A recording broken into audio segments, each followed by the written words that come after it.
ఈరోజు కూటమి ప్రభుత్వంలో రైతులందరూ కూడా దారుణంగా ఇబ్బంది పడేటువంటి పరిస్థితులు కనిపిస్తూ ఉన్నాయి. ఈరోజు రైతుల పరిస్థితి చూస్తే ఎంత దయనీయంగా ఉందంటే అంత ఘోరంగా తయారైంది పరిస్థితి.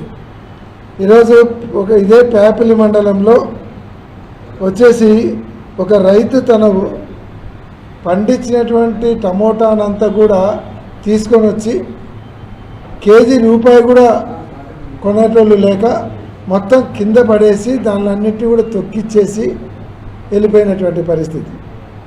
ఈరోజు కర్నూలులో చూస్తే ఉల్లి పంట అమ్ముకోవడానికి రైతులు తెచ్చినటువంటి ఉల్లిని సరిగా కొనక బారులు తిరిగే మార్కెట్ యార్డ్ నుంచి బల్లారు చౌరస్తా దాటి ఈ ట్రాక్టర్లన్నీ కూడా క్యూలో నిలబడినాయి.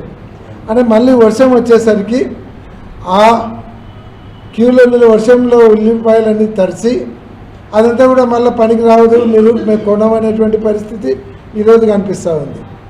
ఈరోజు ఎంత అన్యాయంగా తయారైంది అంటే దాదాపుగా 1000 బస్తాలు ఉల్లిపాయలు కర్నూలు దగ్గర ఉన్నటువంటి మునగాలపాడు సమ్మర్ స్టోరేజ్ ట్యాంక్ దగ్గర మొత్తము ఉల్లిపాయలన్నీ కూడా పడేసిపోయినారు రైతులు.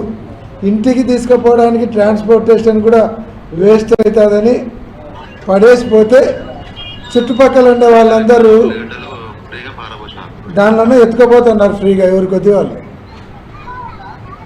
మొత్తం ఆటోలు మోటార్ సైకిళ్ళు వచ్చి ఎత్తుకుపోతున్నారు. మీరు 1200 ఇచ్చి కొంటుంటే రైతులు దాదాపుగా 1000 బస్తాలు అక్కడ పడేసిపోయినారంటే వాళ్ళకేం డబ్బులు ఎక్కువ పడేసిపోతారా? 1000 బస్తాలు పడేసిపోయినా అంటే డబ్బులు ఎక్కువ పడేసిపోతారా?